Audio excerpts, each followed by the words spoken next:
Welcome to Episode 6 of Primetime UGC.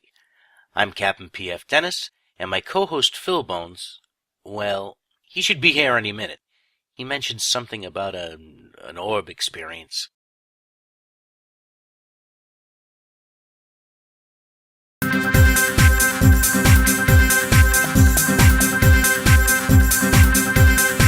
Anyway, we've got a great show lined up. We have another author interview, along with the news and bug report, as well as the feature request of the week and much more. So hang in there and we'll see you on the other side.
All this training, battle drills, and killing works up quite a thirst, and even though we are Jem'Hadar, we occasionally get fatigued, especially when we become honored elders like me. That's why I love Victory Energy Drink. Victory gives you that 26-hour boost that Jem'Hadar over 20 sometimes require. First, and Victory contains half the sugars of other energy drinks. First, so it's much less filling and won't slow you down. First. What is it, second? Victory is also the only energy drink that contains the isogenic enzyme that every Jem'Hadar needs. That's right. It's brewed from the finest trinucleic fungi this side of the Cabrel system. It keeps me alert so I can keep killing and maiming all day long without tiring. And it's got half the calories of other brands. I am First Ren, and I am tired. And at our age, we are all tired. We drink to reclaim our energy. This we do gladly, because we are Jem'Hadar. And remember, victory is light. Victory is light. Hi, my name's Phil Bones, and you're watching the news on Primetime UGC.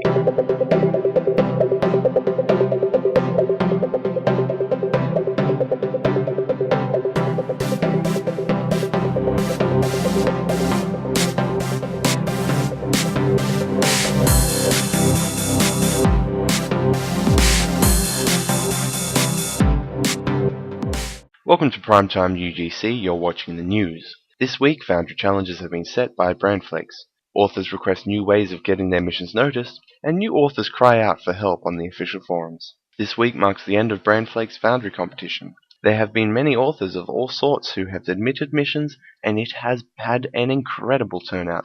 Let's hope we can continue to motivate our favorite dev to keep it up as proposed every couple of fortnights. Stay tuned to the official forums on how to vote for your favorites. Authors are crying out for an official way in which to get their missions noticed. Not all STO players have the ability to connect on social networks and create wonderful visual mediums for advertisement purposes out of game. The most beneficial ways currently are to visit Starbase UGC for advice, post a thread on the official forums, request a review, or list your mission on various threads or sites in which already have an audience. It would be really nice if Cryptic could do something within their site or in-game to help authors publicize their missions. New authors are desperately trying to get feedback and learn more about the Foundry. Unfortunately, at the moment, the only way to do so is by posting in the bugs thread. For the benefit of the community, more mature Foundry authors need to visit the mission database and discussion thread. By doing so, you are not only helping the Foundry community, but passing the knowledge you have gained on to others. That's all for this week's news, and if you have anything you'd like to add and think is newsworthy, let us know at mailbag@primetimeugc.com. This week on the Bug Report, we take a look at the bugs affecting Purchaser Foundry as well as Foundry slots. To purchase Foundry and use Foundry, you must have an available character slot. It is always best when creating your first Foundry toon to keep its defaults. You will need a Federation toon if making a mission for the Fed side, or a Klingon toon if making a KDF mission. Do not be scared to delete your Foundry toon, as they do not affect Foundry saved missions. If none of this applies to you, and you are still having trouble, try again some other time or submit a ticket through support on the Stowe site. Bear in mind that once you have purchased Foundry, you will still need to procure some Foundry slots. The Foundry slot purchase bug is affecting a lot of people. Sometimes it works and sometimes it doesn't. Most people find that rebooting the game may help, or even reinstalling your DirectX. The most effective way, thanks to Terra Revived, is to create a new character, delete the newly created character, immediately go into the Foundry, and it might say you have 8 slots, and if it does, you will need to buy either a 2 or 4 pack, then create a Foundry character with default settings. Once again, if this is not working, submit a ticket. Cryptic does have fixes for both these bugs, and are hoping to get it in the next available patching, which will not affect any other aspect of gameplay. That's it for the Bug Report. Thanks for watching.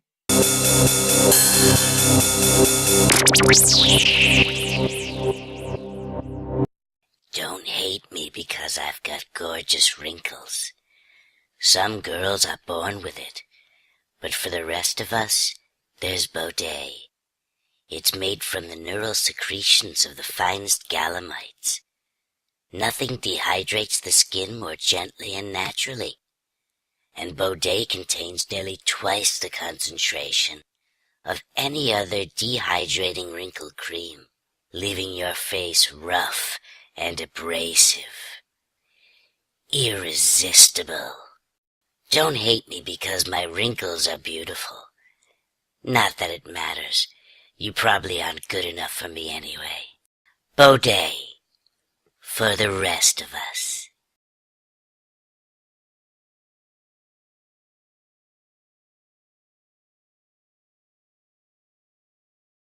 Did someone say feature request? Yes, it is that time of the show again.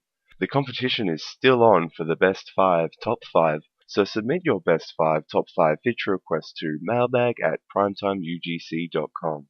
This week's feature request comes from Kirkvat. He would like the possibility to change the mat of any given object in Foundry. Say instead of having 3 different types of building blocks with different textures, we could have a primitive drop-down menu to select various costumes for details. I think this is a great idea, and would give Cryptic more space for Foundry code on their servers, as well as enhance Foundry's customizability. Tune in next week for the best of the best top 5 feature requests. Hello, I am Solicitor Brand. Have you been injured in a transporter accident? Or maybe some careless hoarder rubbed against you in the turbo lift someplace, causing third-degree burns? How about all those terrible viruses that alien visitors bring with them to your planet? It's enough to make your lobes itch. Well, I'm here to tell you that you could be entitled to gold-pressed latinum, and a lot of it. Like the 182nd rule of acquisition states, if all else fails, sue. That's where I come in. I will fight to my last breath to get us the latinum you deserve, or at least what you could get. Just listen to Mr. Bollock, one of my clients. It's true. My wife and I were finally able to get away to Riza for a well-earned vacation. We arrived as planned and beamed down from a Bolian transport vessel with the rest of the passengers. When we reached the surface, one of my kidneys had been replaced with some Andorian woman's carry-on bag. Later that night, a lifeguard had to pry my missing kidney out of a stray targ's mouth. It really put a damper on the whole vacation. Somebody had to pay, and Solicitor Brand made sure they did. Thank you, Mr. Bollock. I know how terrible it was for you, but I'm glad I could help you get the justice you deserved. The transport owner took care of all Mr. Bollock's medical expenses and extended hospital stay. And I didn't even collect a single slip of latinum, thanks to Mrs. Bollock and her talent for umox.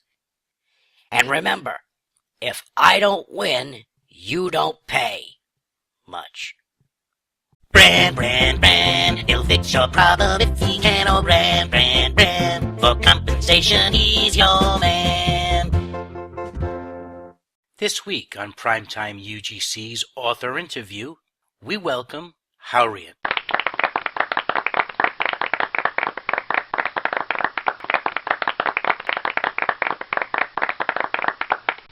Well, Hauriant, we welcome you to Primetime UGC. And I guess the first question, and I ask this of all our authors, how long have you played STO, and when did you make your first Foundry mission? Well, I'd say that the answer, as we're relative to when each is released, is about the same. I started the first day of regular release with the game. I followed it before, but I never went into beta. I started working with the Foundry the first day it was still in beta, I suppose, but the first day is released to holodeck. I worked on something that didn't work out and then went into that.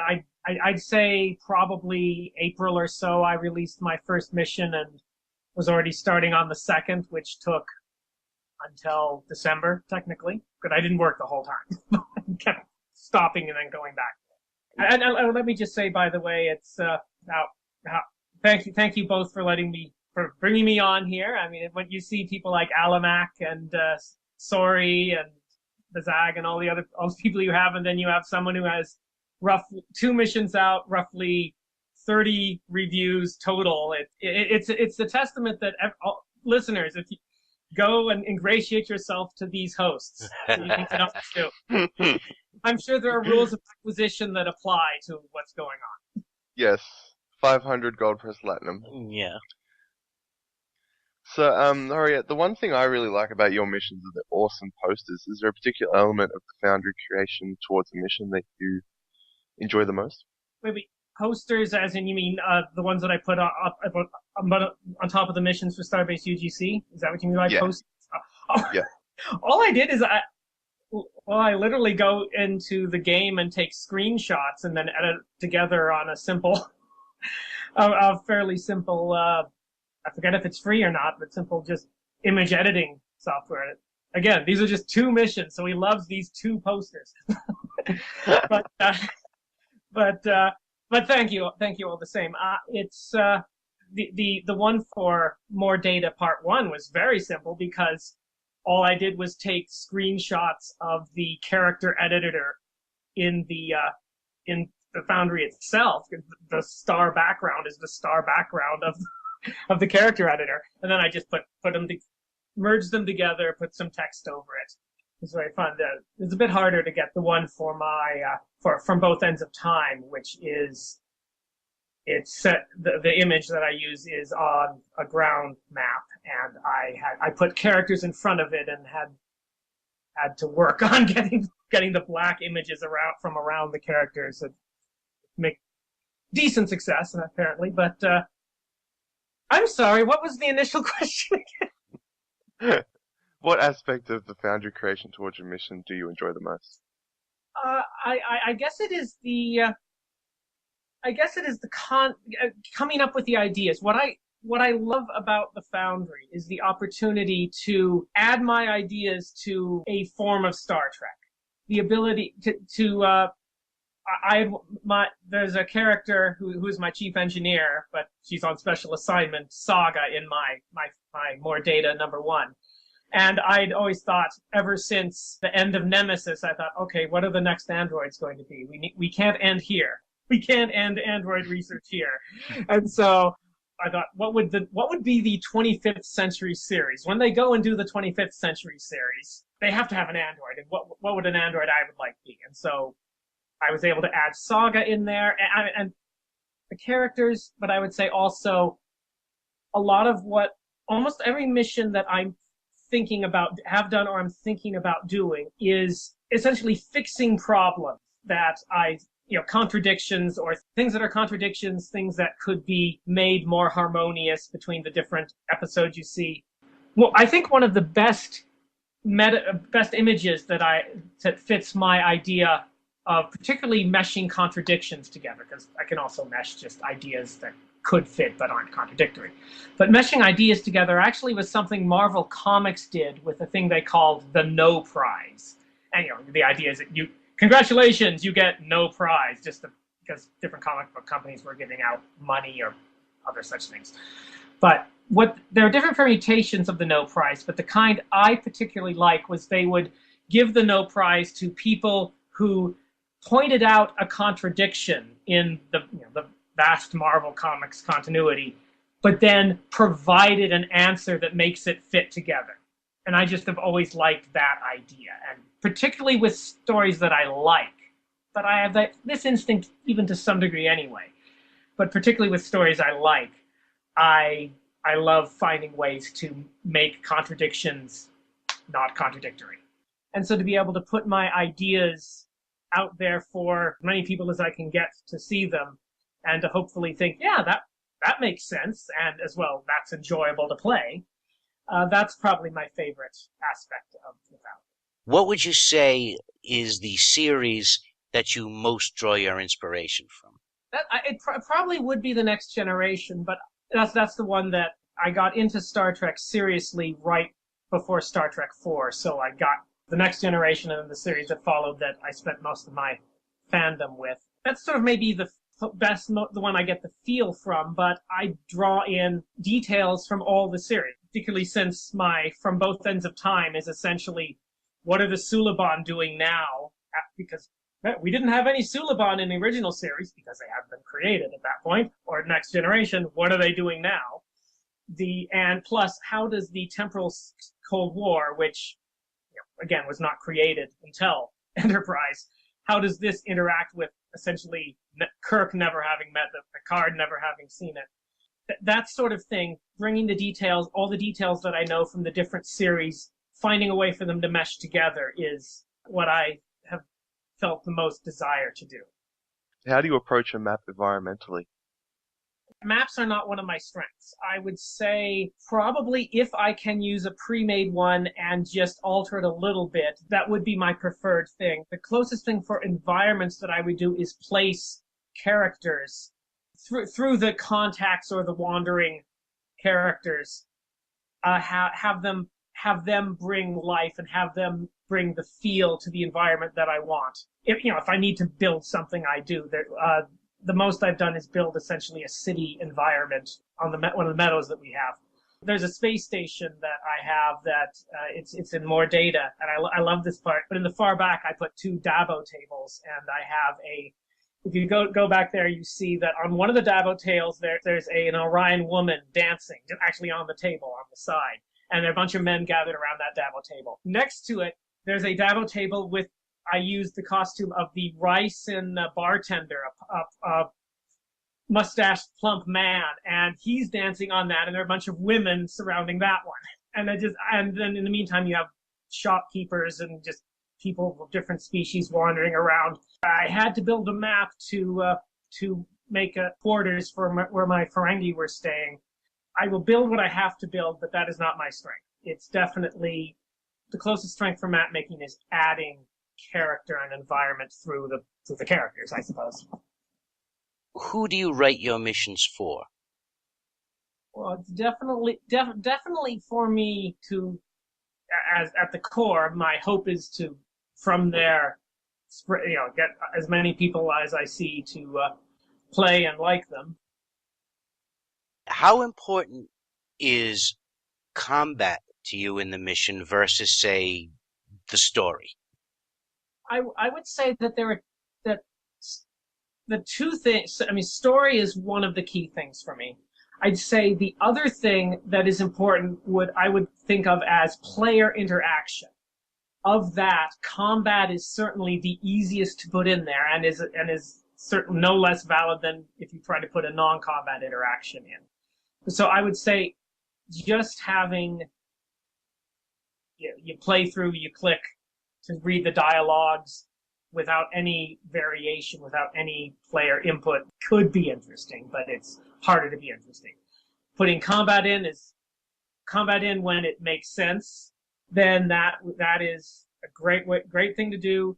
I'd say that if you can do things that put in player choice that are non-combat, that's just as valid. But it's also much harder. Conflict is what drives stories. You have non-combat conflict, and you have combat-based conflict.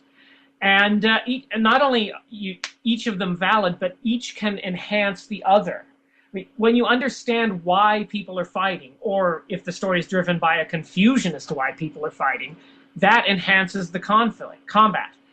And at the same time, imagine, you should probably give warning to this if you're going to do it, but imagine a diplomatic mission that you could foul up and actually have to fight your way out of. That could give a bigger drive to trying to find that non-combat solution. So not only are each valid in their own course, but they really each can be used to enhance each other.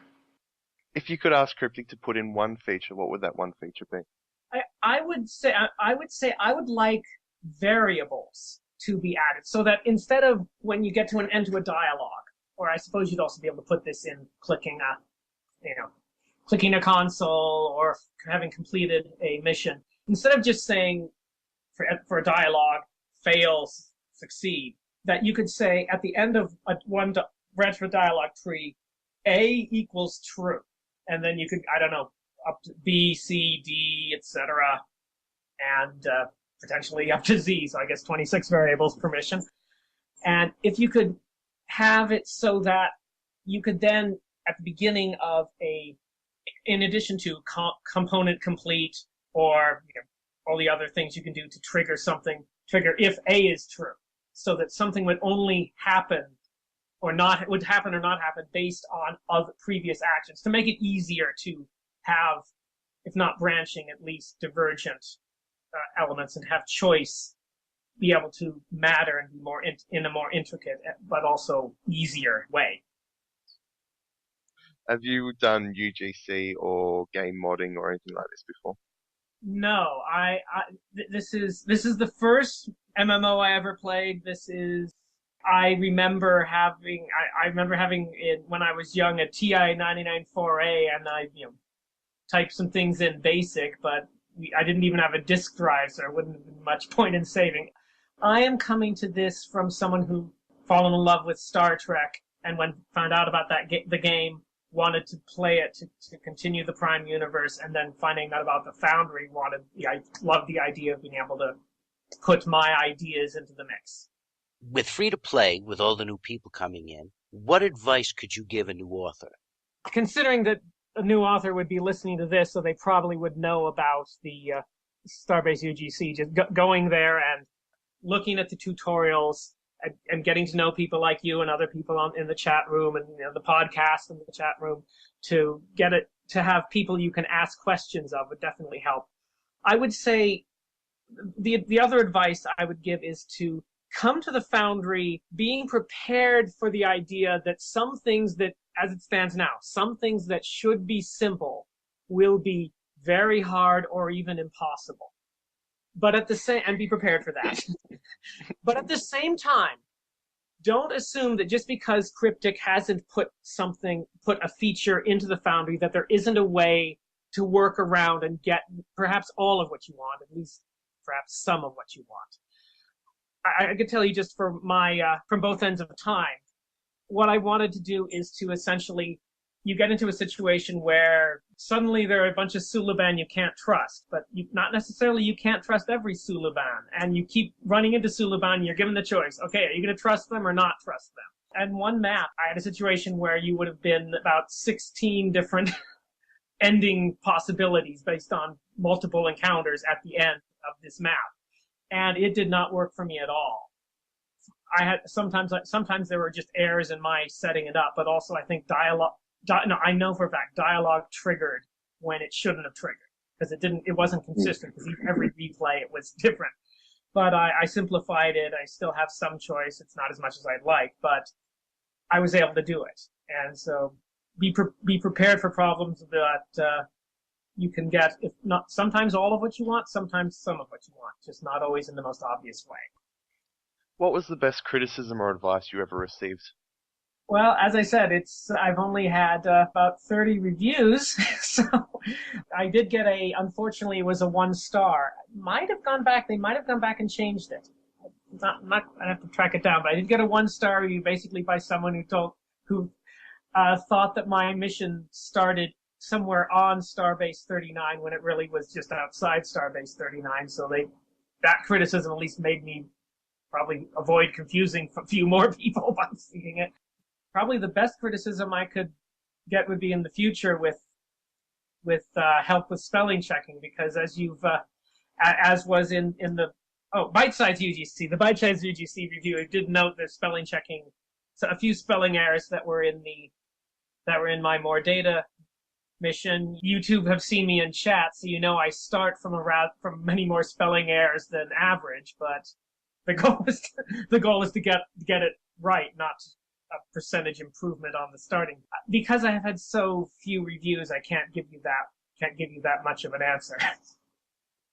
So you've got From Both Ends of Time, and you've also got Theft of Honor.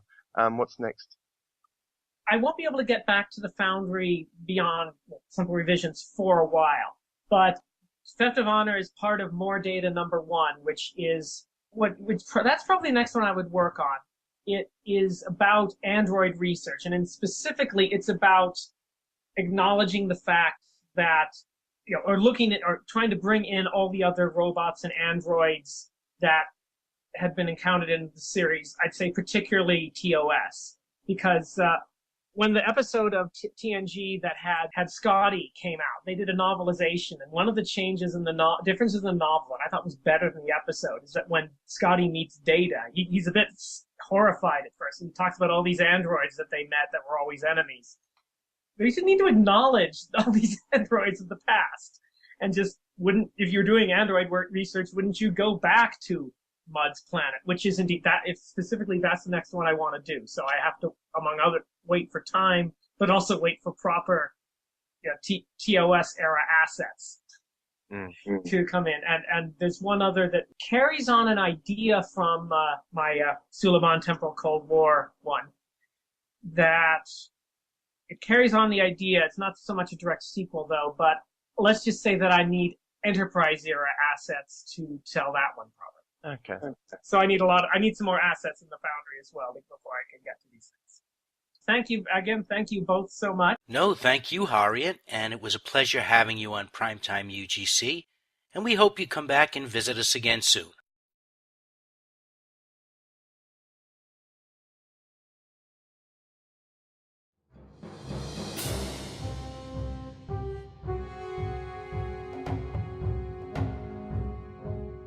Block.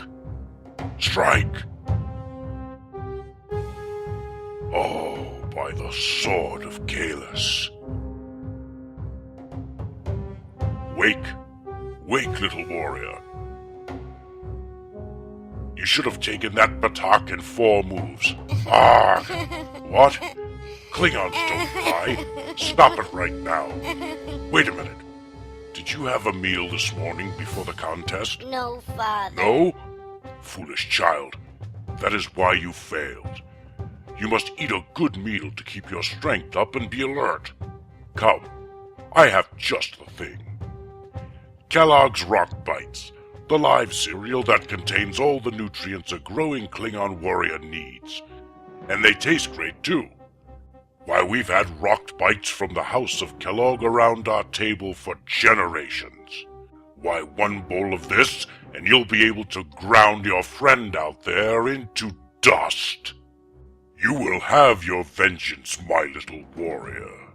And remember the proverb, revenge is a dish best served cold, and Rock Bites is a cold cereal. It is a meal fit for Kalis himself, and it's part of an honorable breakfast. Now go out there and gut your enemy. Ha ha ha ha ha ha ha.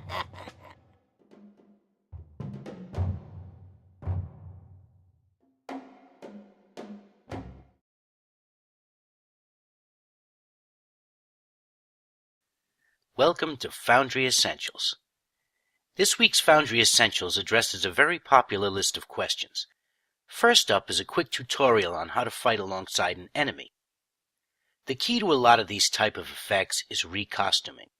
Let's look at that now. Let's look at a space map. We want our captain and a Klingon friend to fight off a Romulan attacker. Klingon mobs will fight Romulan mobs by design, but will also fight Federation mobs. The only way to make this work is to redress a Federation mob as a Klingon mob. This is a very simple step, but it comes with a caveat. You can dress a Fed ship up as a Klingon ship, but you can't change the standard weaponry. So these ships, no matter what their costume, will always fire the weapons of the original faction, in this case, phasers and photon torpedoes. The same is also true with ground maps.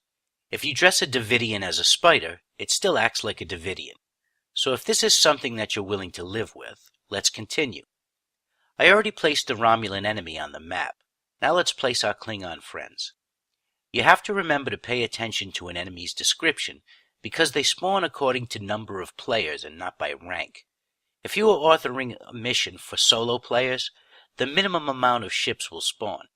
The more players, the higher the number of ships in the selected class of mob. For this example, we're going to use a Federation battleship. Only one will spawn for a solo player, but we'll relocate the rest of the mob in case up to 5 people want to play. Keep in mind that if the story calls for 1 battleship, it won't make sense if 3 show up. Let's place the Klingon ally on the map.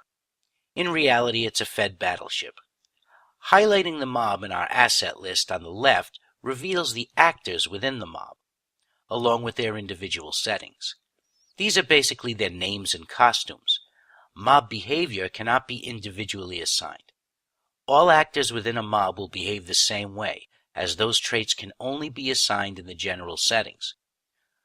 And although this rule is not 100% reliable, it's usually the actor with the lowest number within a mob that spawns first, and that is for space mobs. For ground mobs, the lowest number is usually the higher-ranking NPC, that is, say, the captain or commander, etc., depending on the mob chosen. Now let's choose the costume for our Klingon friend. Because it's a battleship, we'll use the Vorcha class for this tutorial. Now to name him. The name that will appear in the mission is in the contact field. So that's the field we must write the name into. I'll just type in Klingon Buddy. Okay, that should do it. Now just one more thing. I'm going to remove the higher numbered actors to a section of the map where the player will not see them. Removing just the actor you want to use will not work because you need the mob proximity marker to make sure your friend attacks accordingly.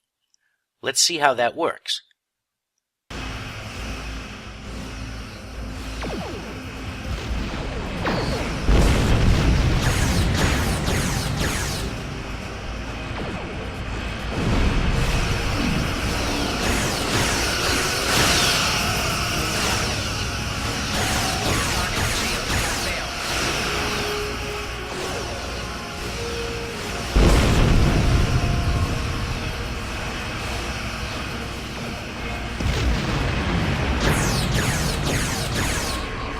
Okay, that looks good to me. Now let's try the same thing on the ground with Remans as the enemy, with some Klingon friends.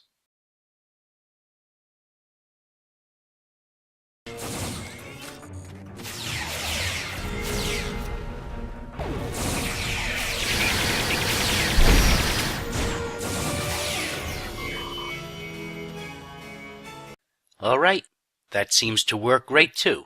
And the Klingons seem to be having a lot of fun. All right, I hope you've enjoyed this week's edition of Foundry Essentials. In the Federation justice system, the people are represented by 2 separate yet equally important groups. The Starfleet officers who investigate violations, and the silicon-based life forms who prosecute the offenders. These are their stories.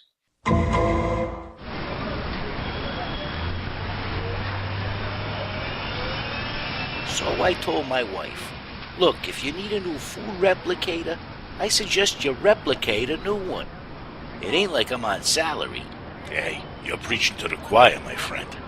My third ex-wife used to pull that, and I'd give her the "we do this to better ourselves and the rest of humanity" speech. And she bought that line? Nah, that's why she's an ex. She left me for some upwardly mobile Hauriant.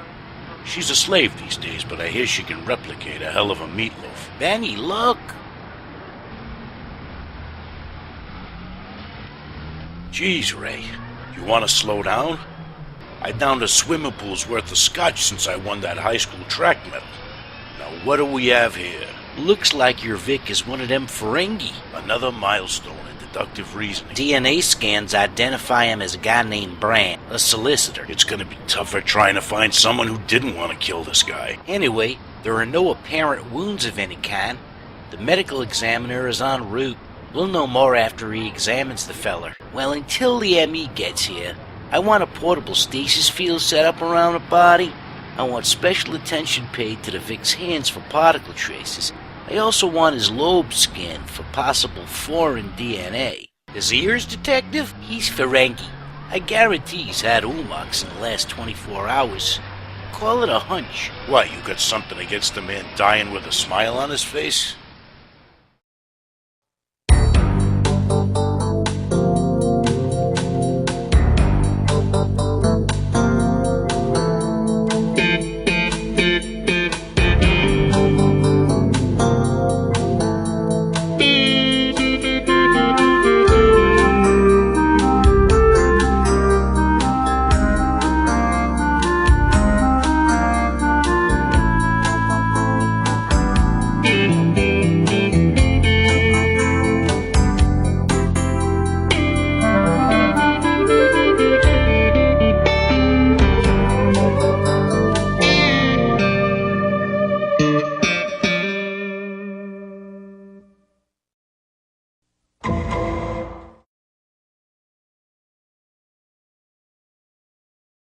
Welcome to episode 6 of Published in Primetime, where we list this week's brand new missions.